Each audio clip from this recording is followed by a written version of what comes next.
Hello friends, welcome to my YouTube channel IV study. आज का हमारा टॉपिक है रिट। रिट क्या है, रिट के प्रकार और रिट कौन जारी करता है, इन सभी के बारे में हम डिस्कस करने वाले हैं। सबसे पहले हम देखते हैं रिट क्या है, रिट होती क्या है। भारत के संविधान ने न्यायालय को, जो हमारा कोर्ट है, उसको कुछ विशेष शक्तियां या अधिकार प्रदान किए हैं, जिसके द्वारा न्यायालय इन शक्तियों का प्रयोग करते हुए किसी व्यक्ति, अधिकारी या पदाधिकारी को एक कार्य करने या कार्य करने से रोकने का निर्देश देती है। इस प्रकार का आदेश चाहने वाला व्यक्ति न्यायालय में याचिका दायर कर सकता है और इस याचिका को ही रिट के नाम से जाना जाता है। यानी जो कोर्ट है उसको ऐसी पावर, ऐसी शक्तियां दे दी गई है जिससे कोई व्यक्ति है वो अगर किसी के अधिकार है उसका हनन हो रहा है, अधिकारी है कोई कार्य है वो गलत तरीके से कर रहा है, अपने कर्तव्यों का निर्वाह नहीं कर रहा है, उसके प्रति है वो न्यायालय है वो रिट जारी कर सकता है और उस कार्य को करने से रोक सकता है। आगे है संविधान में वर्णन। संविधान में वर्णन कहाँ पर किया गया है जो रिट है उनका।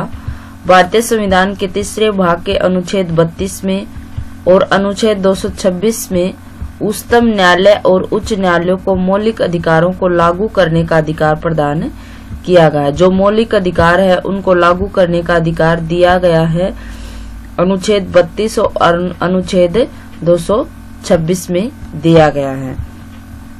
अनुच्छेद 32 से सुप्रीम कोर्ट को है वो शक्तियां प्रदान की गई है और अनुच्छेद 226 में हाई कोर्ट को है वो शक्तियां प्रदान की गई है और जो अधिकार है उनको लागू करने का अधिकार दिया गया है। आगे है रिट के प्रकार। जो रिट है वो कितने प्रकार की होती हैं। नंबर 1 है बंदी प्रत्यक्षीकरण, इंग्लिश में इसको कहते हैं हबिस कॉर्पस। नंबर 2 है परमादेश, मैंडमस है वो इंग्लिश में कहते हैं परमादेश को, प्रतिषेध प्रोहिबिशन। नंबर 4 है अधिकार, क्यू वारंटो। और नंबर 5 है उत्प्रेषण या सर्ट्योरी। ये 5 प्रकार की रिट है वो न्यायालय के द्वारा है वो जारी की जाती है। सबसे पहले हम देखते हैं बंदी प्रत्यक्षीकरण, हबिस कॉर्पस। इसका मतलब क्या होता है। बंदी प्रत्यक्षीकरण द्वारा किसी गिरफ्तार व्यक्ति को न्यायालय के सामने या कोर्ट के सामने प्रस्तुत किए जाने का आदेश जारी किया जाता है।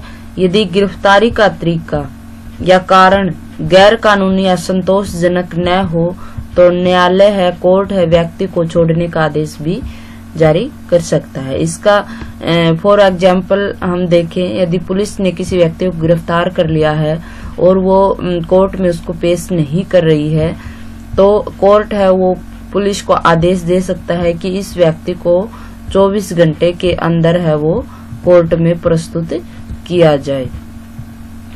तो इस तरह है वो आदेश है वो कोर्ट के द्वारा है वो जारी किया जाता है। उसी को हम बंदी प्रत्यक्षीकरण के नाम से जानते हैं, हबिस कॉर्पस के नाम से जानते हैं।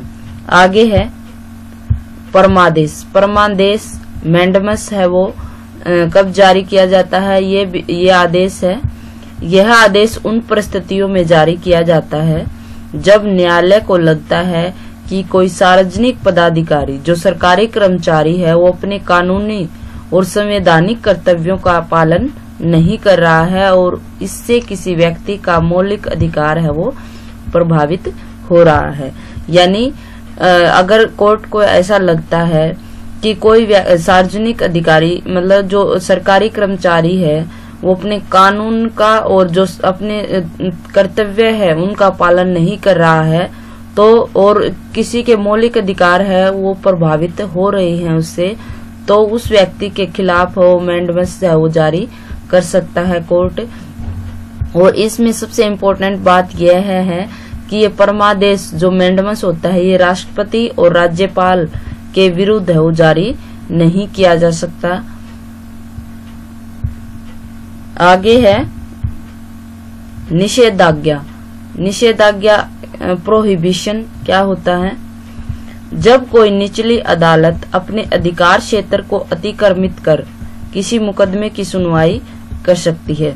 इसका मतलब क्या हुआ कि जब कोई निचली अदालत अपने अधिकार क्षेत्र से बाहर होकर के, यानी जिसका उतना अधिकार है उस क्षेत्र से बाहर किसी मुकदमे की सुनवाई करती है, तो जो ऊपर की अदालतें हैं उसे ऐसा करने के लिए निषेधाज्ञा या प्रतिषेध लेख जारी करती है, यानी कि उसको उसके प्रति है वो एक प्रोहिबिशन जारी करती है, उसको मना करती है। इसका मतलब यही होता है निषेधाज्ञा का या प्रोहिबिशन का कि मना करना, कि वो अपने अधिकार क्षेत्र में रहकर ही कार्य करे। ये ऊपर की अदालतें उसे ऐसा करने के लिए रोकती है और उसके खिलाफ है वो एक रिट जारी करती है, जिसको निषेधाज्ञा या प्रतिषेध लेख या फिर प्रोहिबिशन कहते हैं।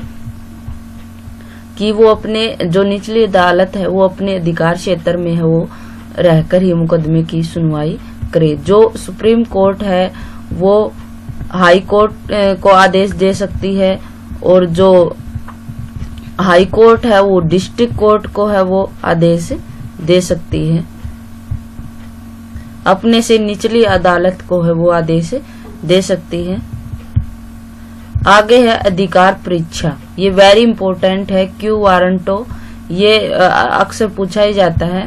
जब न्यायालय को लगता है कि कोई व्यक्ति ऐसे पद पर नियुक्त हो गया है जिस पर उसका कोई कानूनी अधिकार नहीं है, यानी ऐसा व्यक्ति जो किसी पद पर अपॉइंट कर दिया गया है और ऐसा उसके पास अधिकार ही नहीं है, संविधान में ऐसा उसको अधिकार ही नहीं दिया गया है कि उस पोस्ट पर वह रहे, तब न्यायालय अधिकार परीक्षा आदेश जारी कर क्यू वारंटो जारी कर व्यक्ति को उस पद पर कार्य करने से रोक देता है।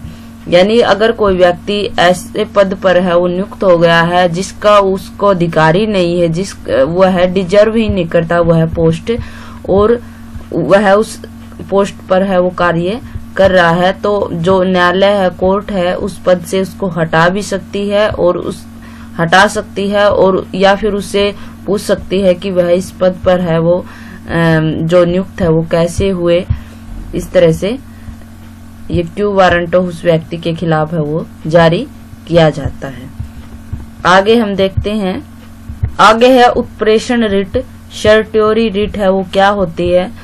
जब कोई निचली अदालत या सरकारी अधिकारी बिना अधिकार के कोई कार्य करता है तो न्यायालय उसके समक्ष विचाराधीन मामले को उससे लेकर के उत्प्रेषण द्वारा उसे ऊपर की अदालत या समक्ष अधिकारी को हस्तांतरित कर देता है। हस्तांतरित का मतलब उसको देता है, उसको सौंप देता है। इसका मतलब क्या हुआ कि जो निचली अदालत है उसमें कोई मामला चल रहा है तो उससे रिलेटेड कोई भी डॉक्यूमेंट्स है वो उच्च न्यायालय है वो मांग सकता है, या ऊपर की जो अदालत है और निचली अदालत से है उस मामले के समक्ष या उस मामले से रिलेटेड कोई भी डॉक्यूमेंट्स है वो ले सकते हैं, डॉक्यूमेंट्स की मांग है वो कर सकते हैं। सीधा सीधा मतलब इसका यही है कि डॉक्यूमेंट्स की मांग करना, और यह किस के तहत किया जाता है? उत्प्रेषण रिट। वह उत्प्रेषण रिट है वो जारी करते हैं, उसके बाद है वो जो डॉक्यूमेंट्स है वो ऊपर की अदालत को है वो सौंप दिए जाते हैं। Thanks for watching, and video अच्छी लगी हो तो please like share and subscribe कर दे।